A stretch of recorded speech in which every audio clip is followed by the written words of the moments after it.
Hello, bachcho. Let's read this question.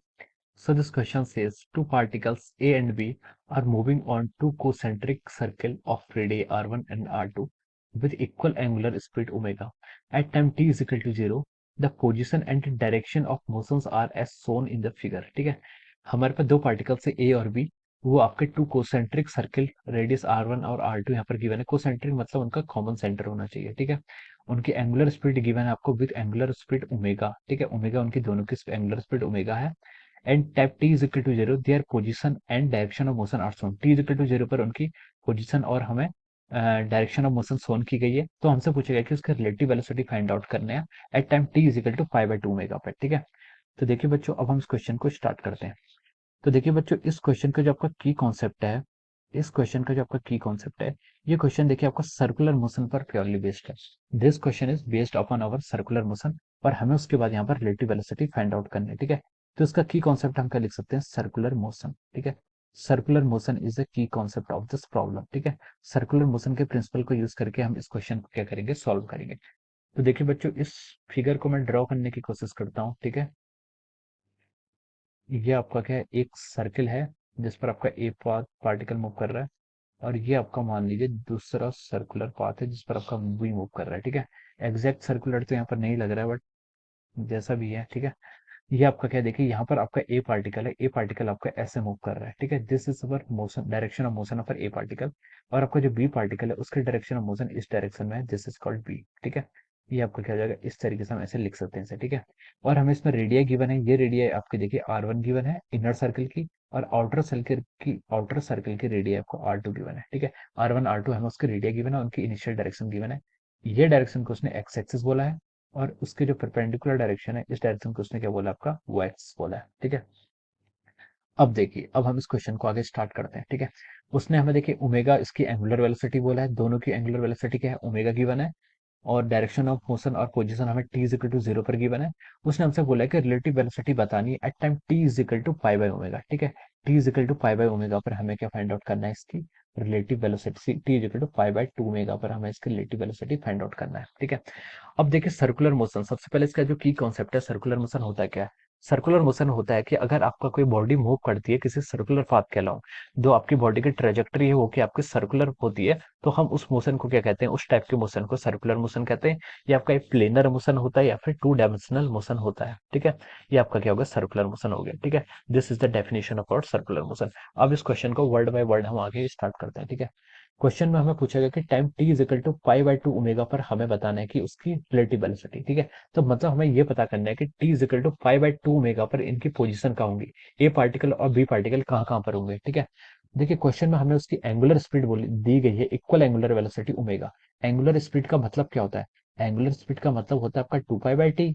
ये क्या होती है, आपकी एंगुलर स्पीड होती है। ठीक है, तो यहाँ से हम लिख सकते हैं T is equal to two pi by omega. T की वैल्यू कितनी आएगी, टू पाई बाय ओमेगा। अब मैं पूछ रहा हूँ कि टी होता क्या है, T is our time period. T क्या होता है, आपका टाइम पीरियड। टाइम पीरियड का मतलब क्या होता है कि अगर कोई बॉडी, अगर इस ए ने ए से स्टार्ट किया मूव करना, और इसने पूरा यहाँ से मूव किया मूव किया मूव किया और फाइनली ए पॉइंट पर आ गई, तो इस पर आते में इसने जितना टाइम लिया है वो क्या कहलाता है, इसका टाइम पीरियड कहलाता है। इसका टाइम पीरियड क्या हो जाएगा, जितना इसने टाइम पीरियड लिया है। ठीक है, अब देखिए, अब ये इसका टाइम पीरियड हो जाता है, तो ये देखिए एक पूरे राउंड को कंप्लीट करने में टू पाई बाई ओमेगा लगा रही है, कितना, टू पाई बाई ओमेगा। लेकिन क्वेश्चन में उसने बोला है कि T is equal to pi by two omega पर इसकी रिलेटिव वेलोसिटी बतानी। तो हम ये पता लगाएंगे कि पाई बाई टू ओमेगा पर ये कहाँ पर होगी। ठीक है, पाई बाई टू ओमेगा पर ये कहाँ पर होगी। तो देखिए पाई बाई टू ओमेगा, और इसका अगर हम रेशियो ले लें यहाँ पर से, टी डिवाइड बाई टी कर लें यहाँ पर से आगे से, तो ये देखिए कितना आएगा आपका, two pi by omega divide by pi by two omega. ठीक है, तो हम इसको सॉल्व करिए, देखिए पाई बाई ओमेगा से पाई बाई ओमेगा कैंसिल, और आपका यहाँ पर जो आ रहा है ये आ रहा है आपका फोर आ रहा है। ठीक है, तो हम लिख सकते हैं कि टाइम इज इक्वल टू 40 हो जाएगा। ठीक है, यानी कि टाइम इज इक्वल टू 40, यानी कि जो आपका स्मॉल टाइम है वो कितना हो जाएगा, टी बाई फोर। ठीक है, यानी कि आपका जो टाइम है इसने टोटल टाइम पीरियड का वन बाई फोर का पूछा है। ठीक है, टोटल टाइम पीरियड का वन बाई फोर। तो देखिए सर्कुलर मोशन जो होता है आपका, इसको हम एक स्पेशल केस से स्टडी करते हैं। दिस इज द जो आपका एसएचएम मोशन होता है, एसएचएम मोशन का जो प्रोजेक्शन होता है, ठीक है, उसे हम सर्कुलर मोशन भी कहते हैं। ठीक है, तो देखिए यहाँ पर हम इस बोल सकते हैं कि देखिए टी टाइम इसको क्या लगा है, पूरे इसको, पूरे जो टी इसका टाइम पीरियड है इसको एक पूरा राउंड लगाने में लगा है। ठीक है, टी बाई फोर पॉइंट पर देखिए ये यहाँ पर होगा, T/4 पॉइंट पर यहाँ पर होगा। क्यों होगा सर? क्योंकि देखिए इस पर देखिए आपका जो इसका एंगुलर स्पीड है वो क्या है, कांस्टेंट है। एंगुलर स्पीड कांस्टेंट है, तो हम बोल सकते हैं कि इसने देखिए एक पूरे में, तो देखिए अगर वन टाइम इंटरवल में उसने पूरा एक कवर किया है। अगर मैं हाफ बोलूं तो वो यहाँ पर पहुंचेगा, और अगर मैं 1/4 बोलूं तो वो आपको यहाँ पर पहुंचेगा। ए, इस पॉइंट को आप सी मान लीजिए, इस पॉइंट को डी मान लीजिए। अगर मैं हाफ टाइम पीरियड दूं तो वो आपका डी पर पहुंचेगा। अगर मैं 1/4 टाइम पीरियड दूं फिर वो आपका सी पर पहुंचेगा। ठीक है, तो यहाँ से हम इसे पता लगा सकते हैं। ठीक है, अब देखिए सी पॉइंट पर जो इसकी वेलोसिटी होगी वो यहाँ पर हो जाएगी। ठीक है, ए पॉइंट आपका यहाँ पर पहुंच गया और उसकी वेलोसिटी इस टाइम पर यहाँ पर हो जाएगी। सिमिलरली बी के लिए देखते हैं, बी के लिए भी आपका T/4 ही होगा। ठीक है, क्योंकि दोनों की एंगुलर स्पीड सेम है। ठीक है, तो देखिए बी पॉइंट अभी यहाँ पर है, तो फाइनली ये भी आपका कहाँ जाएगा, सॉरी इसकी डायरेक्शन ऑफ मोशन क्या है, नेगेटिव डायरेक्शन में है, यानी कि आपका ये यहाँ पर हो जाएगा। ठीक है, ये आपका इस डायरेक्शन पर हो जाएगा, बी पॉइंट आपका यहाँ पर पहुंच गया।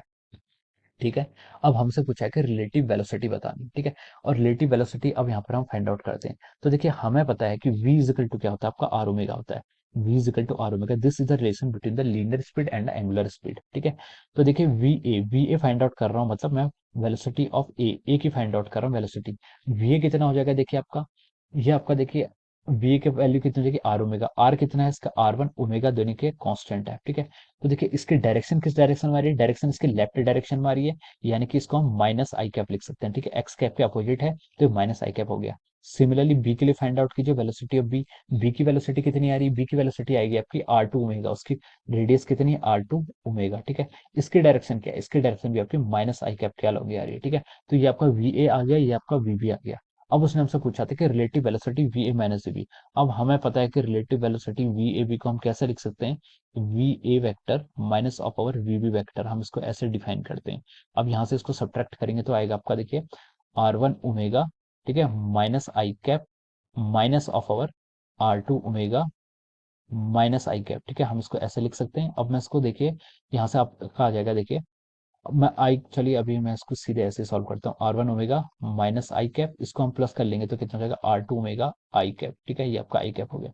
अब मैं यहाँ से आई कैप को कॉमन ले लूँ तो हम इसको क्या लिख सकते हैं, R2 minus R1 into omega आई। ठीक है, R2 माइनस R1 है, ठीक है, इंटू ओमेगा इंटू आई। ठीक है, ये आपका क्या आ जाएगा यहाँ पर, ये आपका रिलेटिव वेलोसिटी आ गया। ठीक है, ये किसका मैग्नीट्यूड आ जाएगा, this is the magnitude of relative velocity, और ओमेगा मैग्नीट्यूड की डायरेक्शन भी है। ठीक है, R2 माइनस R1 आई कैप। ठीक है, ये आपका क्या आ जाएगा, इसका फाइनल आंसर हो जाएगा। ठीक है, तो हम बोल सकते हैं कि ये आपका फाइनल आंसर हो गया। ये ऑप्शन देखिए आपका ऑप्शन डी से मैच कर रहा है, this is matching with the option D of the question. ठीक है, ये आपका देखिए ऑप्शन डी से क्या कर रहा है, मैच कर रहा है। तो we can write down that option D is the correct answer of this question. ठीक है, ऑप्शन डी क्या है, इसका करेक्ट आंसर हो जाएगा। So I hope you all understood this concept. All the best and thank you so much.